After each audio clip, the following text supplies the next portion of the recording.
Donc j'ai laissé mon intervention vers la fin pour résumer exprès. Une intervention au sujet du régime de change flottant. Certainement, on se pose la question pourquoi ce régime à l'instant actuellement, donc quelle est la finalité derrière, est-ce qu'on veut avoir des implications? Donc on va passer du cadre conceptuel vers la pratique. Quand je parle du taux de change flottant, donc je donne brièvement, sur le plan pratique, le régime de change flottant, c'est un régime qui consiste à libéraliser le système de cotation du dirham, de la monnaie nationale, donc du taux de change. Le taux de change, c'est une expression de la relation entre deux monnaies lorsque je parle du taux de change bilatéral. Mais il y a plusieurs formes de taux. Il y a le taux de change réel, nominal, le taux de change multilatéral, le taux de change effectif, aussi réel. Et d'autres méthodes qui s'imposent au sujet de la détermination du taux de change. On trouve généralement la méthode du FMI, du Fonds monétaire international. À travers cette méthode, on essaie d'intégrer la concurrence. Il y a aussi la méthode de la Commission de Bruxelles qui intègre le facteur élasticité des flux commerciaux. Mais il y a d'autres méthodes. Alors, on sait que depuis 1944 jusqu'à 1971, on a appliqué un régime de change qui s'est voulu à parité fixe. Fixe, mais avec une marge de flottement, de fluctuation de plus ou moins 1%. Alors, la forte spéculation des années 70 a mené les autorités américaines à suspendre la convertibilité du dollar en or. Et par voie de conséquence, on est passé à un autre régime, le régime de change flottant. Alors, avec le flottement, généralement depuis 1983, les accords de la Jamaïque, tout État est devenu libre dans le choix de son régime de change. Mais c'est le régime de change flottant qui domine le monde actuellement. Alors, pourquoi au Maroc, on vient de penser au flottement? C'est ça la question. Donc, pour parler de ce mécanisme de flottement au Maroc, il est nécessaire de mettre l'accent sur le régime de change.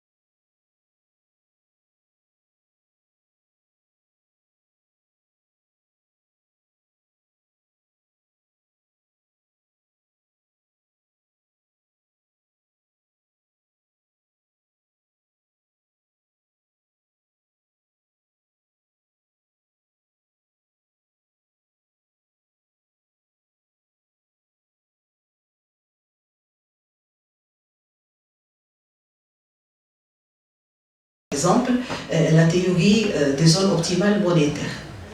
La théorie vient de nous expliquer que vraiment l'intérêt, c'est porteur finalement pour l'économie. Alors, c'est une théorie qui stipule que le régime de change flottant permet de lutter contre les crises réelles, les termes d'échange, les prix à l'import, les prix à l'export.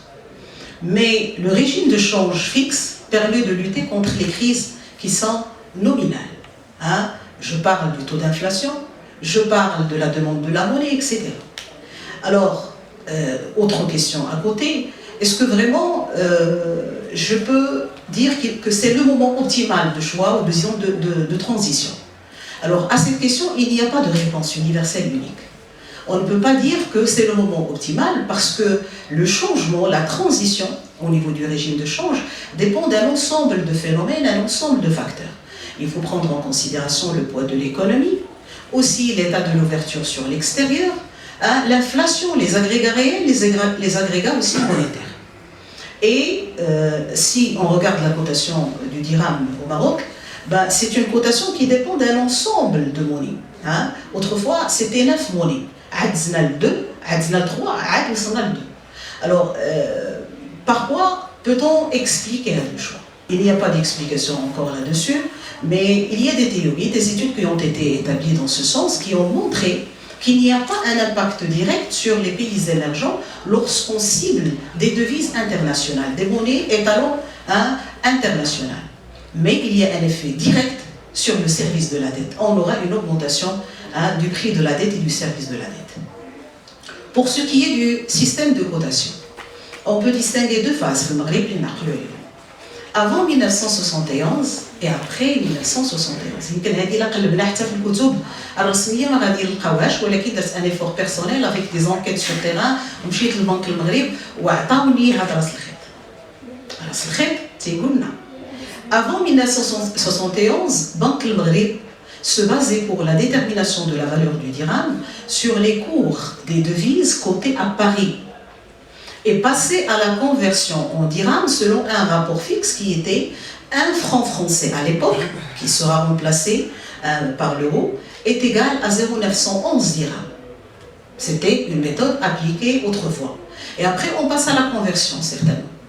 Mais à partir de 1971, c'est l'entrée en vigueur du flottement dans le monde, on a changé la méthode. Banque le Maghreb déterminait le cours achat et le cours vente des différentes devises cotées, mais au Maroc par rapport au franc français, et passer à la conversion en dirham, toujours selon le même rapport. Mais après l'intégration à la fois des commissions et des coefficients de pondération. On applique des pourcentages en fonction du poids économique ou de l'importance même concurrentielle de la monnaie de règlement. Alors, cette méthode a été appliquée après l'entrée en vigueur de la convertibilité du dirham en 1993 et après aussi la création du marché de change en 1996. On n'a pas changé la méthode. Mais en 1999, à la suite de l'entrée en vigueur de l'euro, la circulation de l'euro, on a eu une sorte de simplification de la cotation. Parce que Banque el Maghreb déterminait la valeur du dirham en fonction d'un panier qui est composé de 9 monnaies. En tête, on trouvait le franc français, l'abseta espagnol, la lire italienne, le franc belge, le franc suisse, le florin hollandais et le Deutschmark. Donc c'était colossal au niveau du panier pour déterminer la valeur en affectant les coefficients de pondération. On a changé cette méthode à partir de 1999 et c'est ainsi qu'on a eu dans le panier qui a composé la valeur du dirham, pour déterminer la valeur du dirham, uniquement 3 monnaies. Il s'agit bien de l'euro en tête, puis il y a le dollar et le yen. 2 tiers comme pourcentage a été affecté à l'euro vu l'importance des relations commerciales avec l'Europe et le restant, le 1 tiers, a été affecté aux 2 autres monnaies. Bien. Est-ce que cette méthode va changer? Certainement, elle va changer à partir de 2018, le 15 janvier, avec l'entrée en vigueur du nouveau régime de flottement. On va avoir dans le panier uniquement 2 monnaies, l'IA, l'euro, à côté du dollar. Donc 60% affectés à l'euro et 40% affectés au dollar. Voilà la méthode de cotation. La question qui se pose, est-ce que, à travers le flottement, on peut garantir la réussite économique? Est-ce qu'on peut atteindre les objectifs macroéconomiques qui sont escomptés, qui sont soulignés par les autorités économiques marocaines? Tout dépend. Il y a des risques. Il y a des risques de variation, de flottement, suite à la cotation du dirham sur les marchés financiers internationaux.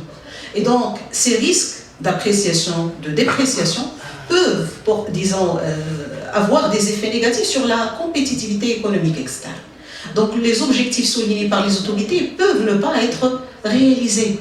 Donc, c'est ça la question qui se pose. Sachant que, dans le cadre du régime de change fixe, on a adopté donc, des moyens d'action sur le taux de change.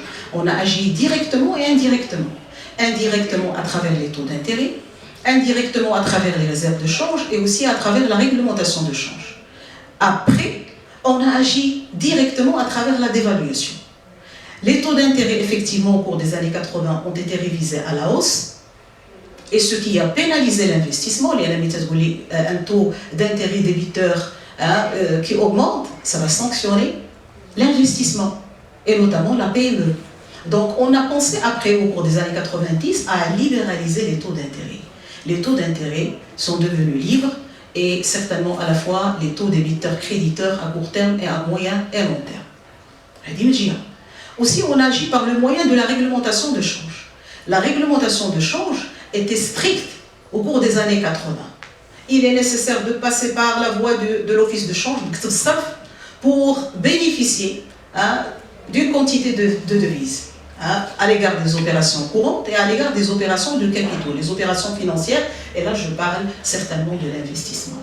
Alors, après les années 80, on a assoupli la réglementation. La réglementation de change est devenue souple et par là, ce n'est plus nécessaire de bénéficier de cette autorisation de l'office de change pour réaliser les opérations courantes et aussi la majorité des opérations financières.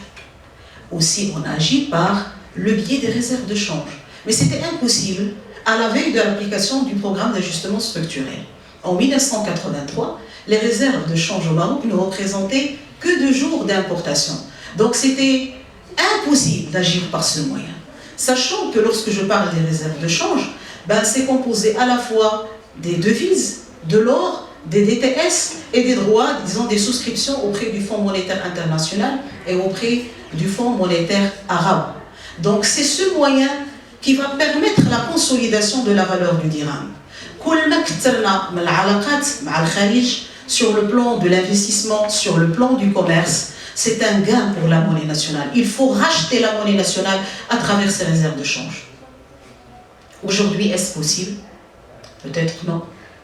On n'a pas encore atteint ce stade d'amélioration des réserves de change. 6 mois d'importation, ça reste toujours insuffisant. Donc il faut penser à ça. Certainement, au cours des années 80, on a agi aussi d'une façon directe sur le taux de change. On a dévalué le dirham et au cours de ces années, le dirham a perdu plus de 50% de sa valeur. C'est l'atteinte de la valeur de la monnaie. Et aussi, on a pensé à la dévaluation, une dernière dévaluation qui a été appliquée en 2001 à hauteur de 5%. Donc aujourd'hui, face à la libéralisation de notre régime de change, face au flottement, le dirham va connaître certainement une variation, un flottement selon les forces du marché. Ben, ceci peut sanctionner l'investissement. Donc il faut agir par précaution et je dirais mettre en place des mesures d'accompagnement adéquates afin d'atteindre les objectifs macroéconomiques certainement. Donc, s'il y a des questions, un petit débat intéressant pour vous en tant qu'étudiants chercheurs. Merci et au revoir. Je note. Allez-y, oui. Bonjour. Merci. Je suis en deuxième année de la faculté de presse. Juste une petite nuance concernant la libéralisation du système de change et la flottaison du système de change. La flexibilité ou bien la flottaison du système de change. Alors, la libéralisation, je pense que c'est une réforme qui date depuis longtemps. La libéralisation va dans le sens de donner aux investisseurs le droit de rapatrier les capitaux, de rapatrier les devises, de rapatrier les gains, les dividendes, etc. Donc ce n'est pas une réforme qui date, je dirais, de l'année dernière. La flexibilité, par contre, c'est le fait de donner au dirham, bien sûr, plus de fluctuation dans la bande fixée par les autorités publiques, c'est-à-dire la nouvelle bande de 2,5 de part et d'autre. C'est une remarque. Une petite remarque. Tout de suite. Quand vous libéralisez un système de change, c'est-à-dire à travers la réglementation, c'est vrai, ça touche le volet réglementaire, le volet institutionnel. On fixe telle dotation pour pouvoir accéder à l'étranger, etc. Donc sans restriction réglementaire ou bien avec une libéralisation ou bien un libéralisme.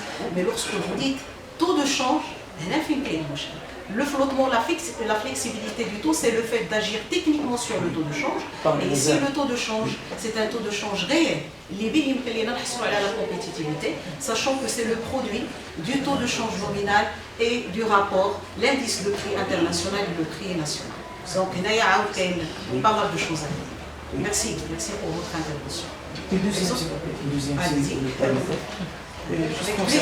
Merci. Juste concernant le système de change, flottant, est-ce que vous ne voyez pas qu'avec un système de change fixe, c'est-à-dire qu'il y avait une stabilité des prix, c'est-à-dire c'est un système bien rodé où on a les intervenants sur les marchés sachent bel et bien qu'il y a un dirham qui va fluctuer dans une marge bien déterminée. Le problème avec le système de change flottant, c'est qu'avec l'adoption de ce système, la Banque centrale je dirais, se trouver dans une double contrainte. C'est-à-dire comment combiner entre une politique monétaire réussie et une politique financière également réussie. Parce que à travers la politique, vous l'avez bien dit, la Banque centrale cherche à maîtriser l'inflation. Alors une fois, c'est vrai, elle va le maintenir via le taux d'intérêt. Le problème, c'est que pour réduire l'inflation, elle va augmenter les taux d'intérêt.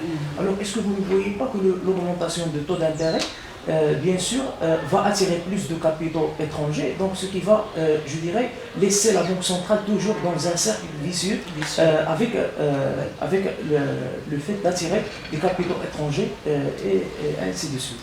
Oui. C'est-à-dire comment combiner entre politique financière et politique monétaire, financière, monétaire, mais commerciale, surtout commerciale, mais monétaire.